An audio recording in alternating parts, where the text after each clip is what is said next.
ನನ್ನ ಹೆಸರು ಜೈ ಗುರುದೇವ್. ಗುರುಗಳಿಗೂ ಮತ್ತು ಗುರುಮಾತೆಗೂ ನಮಸ್ಕಾರ ಮಾಡ್ತಾ ನನ್ನ ಒಂದು ಚಿಕ್ಕ ಪರಿಚಯ. ನನ್ನ ಹೆಸರು ಶಿವನಾಯಕ್ ಅಂತೇಳಿ. ನನ್ನ ಸ್ವಂತ ಊರು ಬಂದು ಹಗರಿಬೊಮ್ಮಳ್ಳಿ ತಾಲೂಕು ಹಂಪಸಾಗರ. ಇಲ್ಲಿ ನಾನು ಪಟ್ಟಣ ಪೊಲೀಸ್ ಸ್ಟೇಷನಲ್ಲಿ ಹೆಡ್ ಕಾನ್ಸ್ಟೇಬಲ್ ಆಗಿ ಕೆಲಸ ಮಾಡ್ತಾಯಿದ್ದೀನಿ. ನನಗೆ ಇವತ್ತು ಕರ್ಕೊಂಬಂದಿದ್ದು ನಮ್ಮ ಕೊಲೀಗ್ ಶ್ರೀರಾಮ ರೆಡ್ಡಿ ಸರ್. ಅವರು ಕರ್ಕೊಂಬಂದಾರೆ ನಮ್ಮನ್ನು. ಅದೇನಂತಾರಲ್ಲ, ಯೋಗ ಅನ್ನೋದು ಎಲ್ಲರಿಗೂ ಬರೋದಿಲ್ಲ. ಅದು ಆ ಯೋಗ ನಮಗೆ ಬಂದಿದೆ ಅಂತ ಅನ್ಕೋಬೇಕು. ಊರಲ್ಲಿ ಭಾಳ ಜನ ಅದಾರೆ, ಆದರೆ ನಾವು ಒಂದು 60 ಜನ ಇದ್ದೀವಿ ಅಷ್ಟೇ ಇಲ್ಲಿ. ಆ ಯೋಗ ಬರ್ಬೇಕಂದ್ರೆ ಕೂಡ ನಾವು ಏನೋ ಒಂದು ಪುಣ್ಯ ಮಾಡಿರ್ಬೇಕಂತ ನನ್ನ ಭಾವನೆ. ಅದು ನಮ್ಮ ಇಲಾಖೆ ನಿಮಗೆ ಗೊತ್ತಿದ್ದೈತಿ. ನಾವು ಎಷ್ಟು ಕೆಲಸದ ಒತ್ತಡದಲ್ಲಿ ನಾವು ಕೆಲಸ ಮಾಡ್ತಿರ್ತೀವಿ. ಒತ್ತಡ, ಆಮೇಲೆ ಹಿರಿಯ ಅಧಿಕಾರಿಗಳ ಪ್ರೆಷರ್ ಇರುತ್ತೆ ನಮ್ಮ ಹತ್ರ. ಆಮೇಲೆ ನಮಗೆ ಸಮಯನೇ ಸಿಗೋದಿಲ್ಲ. ನಾವು ಅದೇ ಈಗ ನಮ್ಮ ಇವ್ರು ಲಿಂಗಪ್ಪ ಅವರು ಮತ್ತು ನಮ್ಮ ಏಕಾಂತಪ್ಪ ಅವರು ಮಾತಾಡಿದರು, ಮತ್ತು ಮೇಡಮ್ರು ಮಾತಾಡಿದ್ರೆಲ್ಲ ಹೇಳಿದರು.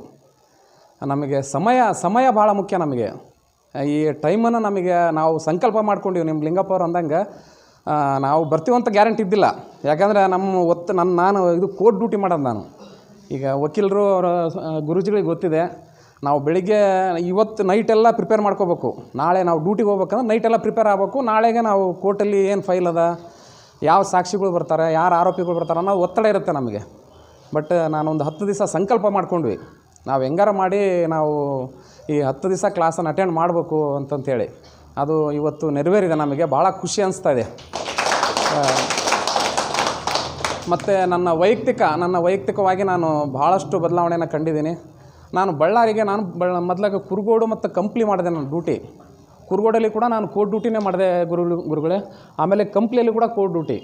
ಮತ್ತು ಈಗ ಹೊಸಪೇಟೆ ಟೌನಿಗೆ ಬಂದಾಗ ಕೂಡ ಅದೇ ಡ್ಯೂಟಿ ಮಾಡ್ತಾಯಿದ್ದೀನಿ ದೇವರ ಆಶೀರ್ವಾದದಿಂದ. ಅದು ಮಾಡಿದಾಗ ನಾನು ಬಳ್ಳಾರಿಗೆ ಹೋದಾಗ ಅವರು ಏನಪ್ಪ ಒಂಥರ ಇದಾದಂಗೆ ಆಗ್ಬಿಟ್ಟಿಲ್ಲ ಅಂತಂದ್ರೆ ಸರ್, ತೆಳ್ಳಗಾಗಿ ಎಲ್ಲ ಹಂಗೆ ಅಂತೇಳಿ. ನಾನು ಭಾಳಷ್ಟು ಊಟ ಮಾಡೋದು. ನಾನು ಪ್ರೆಷರ್, ನನಗೆ ಊಟದಲ್ಲಿ ಕಾಂಪ್ರಮೈಸ್ ಇಲ್ಲ ಅಂತಿದ್ರು ನಮ್ಮ ರೆಡ್ಡಿ ಸರ್. ಅಂತಿದ್ರು, ಏನೋ ಮರ್ಯ ನೀನು ಊಟ ಅಷ್ಟು ಮಾಡ್ತೀಯ ಅಂತಂತೇಳಿ. ಈಗ ನಾವು 10 ದಿವಸ ಗುರುಗಳ ಆಶೀರ್ವಾದದಿಂದ ನಾವು ಯಾವುದೇ ಬೇಸಿಕ್ ಫುಡ್ಡನ್ನು ಯಾವುದೂ ತಿಂದಿಲ್ಲ. ಆಮೇಲೆ ನಾನು ಇಲ್ಲಿ ಬರೋ ಮುಂದೆ ಗುರುಗಳು ಹೇಳಿದರು, ಹೆಂಗೋ ತೂಕ ಮಾಡಿಸ್ಕೊಂಬರ್ರಿ ಮತ್ತು ನಿಮ್ಮ BP ಮತ್ತು ಶುಗರನ್ನು ಚೆಕ್ ಮಾಡ್ಕೊಂಬರ್ರಿ ಅಂತ ಹೇಳಿದರು. ನಾನು ಅವತ್ತು ಚೆಕ್ ಮಾಡಿದಾಗ 95.4 ಇದ್ದೆ. 95.4. ನಾನಿವತ್ತು 89 kg ಬಂದಿದ್ದೀನಿ. ಅದು ನಮಗೆ ಆಶ್ಚರ್ಯ ಆಯಿತು. ಆಮೇಲೆ ನಾನು ಮೊನ್ನೆ ನಮ್ಮ ಮಗಳಿಗೇನೋ ತೋರ್ಸೋಕೆ ಹೋದಾಗ ರೆಡ್ಡಿ ಸರ್ ಹತ್ರ ನಾನು BP ಮತ್ತು ಇದು ಚೆಕ್ ಮಾಡ್ಸೋಣ ಅಂದ್ಕೊಂಡೆ, ಏನಾರು ಮತ್ತೆ ರಿಯಾಕ್ಷನ್ ಆಯಿತು ಹೆಂಗೋ ಅಂತಂತೇಳಿ.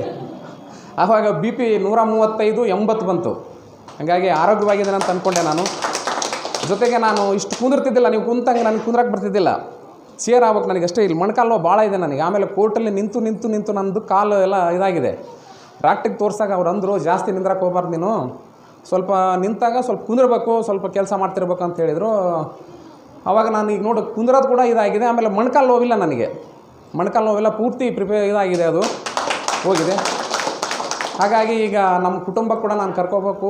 ಕುಟುಂಬ ಕೂಡ ಈ ಯೋಗದ ಬಗ್ಗೆ ಎಲ್ಲ ಮಾಹಿತಿ ಕೊಡ್ಬೇಕಂತ ಅಂದ್ಕೊಂಡಿದ್ದೀವಿ. ನೋಡೋಣ. ಮಕ್ಕಳೆಲ್ಲ ಓದ್ತಾ ಇದ್ದಾರೆ. ಅವರೆಲ್ಲ ಮುಗಿದ್ಮೇಲೆ ಗುರುಗಳ ಆಶೀರ್ವಾದದಿಂದ ಮತ್ತು ಅವರಿಗೂ ಕೂಡ ಇಲ್ಲಿ ಕರ್ಕೊಂಬರೋಣ ಅಂತ ನನ್ನ ಭಾವನೆ ಇದೆ. ಆಮೇಲೆ ಎಲ್ಲರನ್ನೂ ಕರ್ಕೊಂಬರೋಣ. ನಮ್ಮ ಕೊಲೀಗ್ಸು, ನಮ್ಮ ಸ್ಟಾಫ್ಸಿಗೆಲ್ಲ ಹೇಳಿದ್ದೀವಿ, ಅಟೆಂಡ್ ಮಾಡಿರಿ ಅಂತ ಹೇಳಿದ್ದೀವಿ. ಮುಂದೆಲ್ಲ ಇದು ಮಾಡೋಣ. ಆಮೇಲೆ ನಮ್ಮ ಏಕಾಂತಪ್ಪ ಅವ್ರು ಹೇಳ್ದಂಗೆ ಎಲ್ಲ ವಾಲಂಟಿಯರ್ಸ್ ಭಾಳಷ್ಟು ನಮ್ಮ ಬಗ್ಗೆ ಇದು ಮಾಡಿದ್ದಾರೆ. ಅವ್ರಿಗೆ ಕೂಡ ಧನ್ಯವಾದಗಳು. ಮತ್ತು ನನಗೆ ಮಾತಾಡಲಿಕ್ಕೆ ಅವಕಾಶ ಕೊಟ್ಟು ಎಲ್ಲರಿಗೂ ಧನ್ಯವಾದ ತಿಳಿಸ್ತಾ ಜೈ ಗುರುದೇವ್.